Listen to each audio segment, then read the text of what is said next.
You ask Tiger to solve. This deals with linear equations with one unknown. The final result is b equals 72. Let's solve it step by step. Group all constants on the right side of the equation. Add 19 to both sides.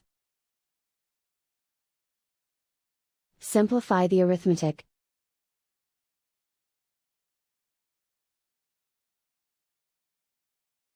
Isolate the b. Multiply both sides by inverse fraction 12/7.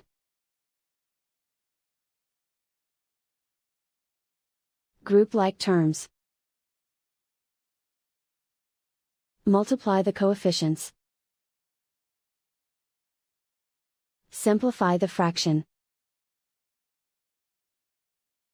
Multiply the fractions. Simplify the arithmetic. And so the final result is b equals 72.